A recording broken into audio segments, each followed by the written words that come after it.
एक बार की बात है, एक व्यक्ति बहुत गरीब होता है। वह रोज़ भिक्षा मांगकर अपना जीवन यापन करता था।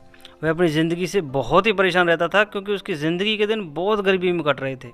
वह हमेशा सोचता था कि आसपास के सभी लोग सुखी हैं, लेकिन मैं ही गरीब क्यों हूँ।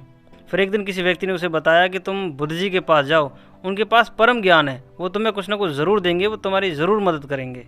तो वह व्यक्ति बुद्ध जी को खोजने चल निकलता है। काफ़ी दूर चलते चलते वो थक जाता है, तो एक घर के नज़दीक अपना डेरा डालता है और वहीं पर आराम करने के लिए रुकता है। तो उसको ज़मीन पर पड़ा देख एक व्यक्ति और उसकी पत्नी उसे अपने घर लाते हैं और उसकी अच्छे से आओ भगत करते हैं। औरत उस व्यक्ति से पूछती है कि आप कहाँ जा रहे हैं। तो व्यक्ति जवाब देता है कि मैं बुद्ध जी से मिलने जा रहा हूँ और मेरा बुद्ध जी से मिलना बहुत ज़रूरी है। तो ऐसा सुनकर औरत कहती है कि हमारी एक बेटी है जो बिल्कुल बोल नहीं पाती है, तो क्या आप बुद्ध जी से हमारे लिए एक प्रश्न पूछ लेंगे कि हमारी जो बेटी है वो कब बोलेगी। तो व्यक्ति ने तुरंत जवाब दिया, हाँ हाँ बिल्कुल, ज़रूर पूछ लूँगा। जब मैं अपना प्रश्न पूछूंगा तो साथ साथ आपका प्रश्न भी पूछ लूँगा। और यह कहकर वो व्यक्ति वहाँ से चला जाता है। रास्ते में चलते चलते उसे दुर्गम पहाड़ियों से गुजरना पड़ता है। तो वहाँ उसे एक जादूगर मिलता है। तो जादूगर उस व्यक्ति से पूछता है, ए महाशय, कहाँ जा रहे हो। तो व्यक्ति प्रश्न के बदले में प्रश्न करता है, आप कौन। जादूगर कहता है कि मैं एक जादूगर हूँ। तो व्यक्ति उससे कहता है कि मुझे बुद्ध जी से मिलने जाना है, तो क्या आप मुझे ये पहाड़ियाँ पार करवा सकते हो। तो जादूगर हंसते हुए कहता है कि मैं ये पहाड़ियाँ आपको ज़रूर पार करवा दूंगा, लेकिन क्या आप मेरा एक प्रश्न बुद्ध जी से पूछ सकते हो। व्यक्ति बोलता है, हाँ ज़रूर पूछ लूँगा। तो इतने में जादूगर अपनी चमत्कारी छड़ी निकालता है और उसे पल भर में दुर्गम रास्ता पार करवा देता है। व्यक्ति पूछता है, आपका प्रश्न क्या है। तो जादूगर जवाब देता है कि मैं 50 बरस से इन पर्वतों में तपस्या कर रहा हूँ, मुझे ईश्वर की प्राप्ति कब होगी, मैं कब स्वर्ग जाऊँगा। तो व्यक्ति जादूगर को नमस्कार करके हंसी खुशी वहाँ से आगे बढ़ता है। चलते चलते उसको आगे एक नदी दिखाई देती है। उसको उस नदी को पार करना होता है। तो नदी के किनारे बैठकर सोच में पड़ जाता है। भाग्यवश उसको वहाँ एक कछुआ मिलता है। वह कछुए से बहुत विनती करता है, मुझे बुद्ध जी से मिलना है, तो क्या तुम नदी पार करने में मेरी मदद कर सकते हो। कछुए ने तुरंत कहा, मैं आपको नदी अवश्य पार करा दूंगा, लेकिन क्या आप बुद्ध जी से मेरा एक प्रश्न पूछ लोगे। व्यक्ति ने जवाब दिया, हाँ हाँ क्यों नहीं। कछुआ बोलता है कि मैं 300 साल से ड्रैगन बनने की प्रैक्टिस कर रहा हूँ, मेरा प्रश्न है कि मैं ड्रैगन कब बनूंगा। तो व्यक्ति धन्यवाद करते हुए आगे चल देता है। कई दिनों तक लगातार चलते चलते आखिर वो बुद्ध जी के पास पहुँच ही जाता है। सामने बुद्ध जी को बैठे देख वो बहुत खुश हो जाता है और जाते ही उनके चरणों में लेट जाता है। बुद्ध जी बहुत ज्ञानी होते हैं, तो वो उसका चेहरा देख कर ही समझ जाते हैं कि इस व्यक्ति के मन में कितने प्रश्न हैं और उसे उठाते हुए कहते हैं कि आपकी क्या समस्या है। व्यक्ति खड़ा होते ही कहता है कि क्या आप मेरे प्रश्नों का जवाब दे सकते हैं। तो बुद्ध जी उसे टोकते हुए कहते हैं कि मैं केवल 3 प्रश्नों के ही जवाब दे पाऊंगा। तो ऐसा सुनकर वो व्यक्ति सोच में पड़ जाता है कि 3 प्रश्न तो उन लोगों के ही हो जाएंगे जो रास्ते में मिले थे, मेरा प्रश्न तो रह ही जाएगा। सबसे पहले वो उस लड़की के माता पिता के बारे में सोचता है कि वो बेचारे कितने परेशान हैं, उनकी बेटी बोल ही नहीं पाती है। उसे यह प्रश्न ज़्यादा जरूरी लगता है।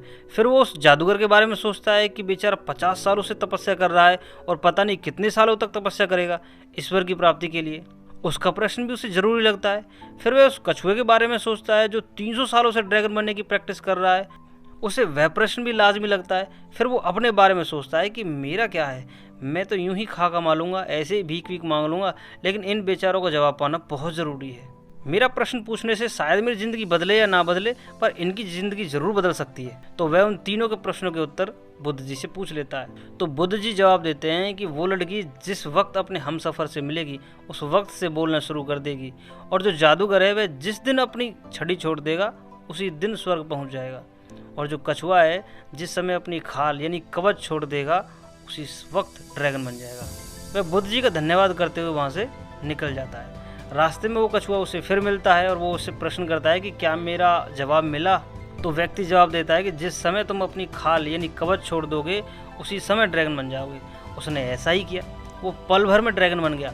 जब कवच उसने उतारा था वो मोतियों से भरा हुआ था। तो ड्रैगन ने कहा, यह तुम्हारे लिए है। वह मोतियों को लेकर आगे बढ़ता है और रास्ते में उसे फिर वो जादूगर मिलता है और जादूगर कहता है कि आप मेरा जवाब लाए हैं।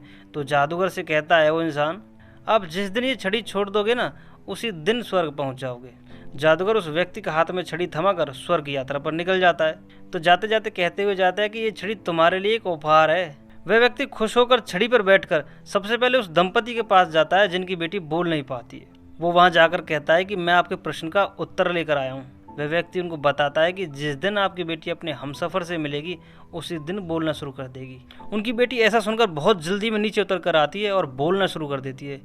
और वह औरत और वो आदमी समझ जाते हैं कि यही इसका हमसफ़र है, क्योंकि आज तक तो वो कुछ बोली ही नहीं।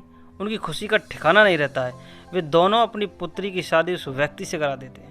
दोस्तों, यही तो इस कहानी का मैसेज है कि जब इंसान अपनी परिस्थितियों, अपनी समस्याओं को भूल गया और दूसरों की परेशानियों को हल करने में लग गया, तो उसकी खुद की परेशानियां अपने आप ही हल हो गई। आपको बस यही कहना चाहता हूं कि आप अपनी परेशानियों को बड़ा न समझें, क्योंकि दुनिया में लोग बहुत बड़ी बड़ी परेशानी से जूझ रहे हैं। उनके आगे आपको अपनी परेशानियां छोटी लगेंगी। आप भी इन छोटी मोटी परेशानियों को साइड करके आगे बढ़ते रहिए, आपको भी उसी की तरह बहुत कुछ मिल जाएगा। कहानी अच्छी लगी हो तो एक प्यारा सा लाइक ज़रूर करिए और दोस्तों के साथ इसे शेयर करना बिल्कुल भी ना भूलें। अगर आप इस चैनल पर नए हैं तो आपका स्वागत है, आप इसे सब्सक्राइब जरूर करिए। मिलता हूँ आपसे नेक्स्ट वीडियो में, तब तक खुश रहिए, खुशियाँ बांटते रहिए। जय हिंद, वंदे मातरम। This is Rocky signing of.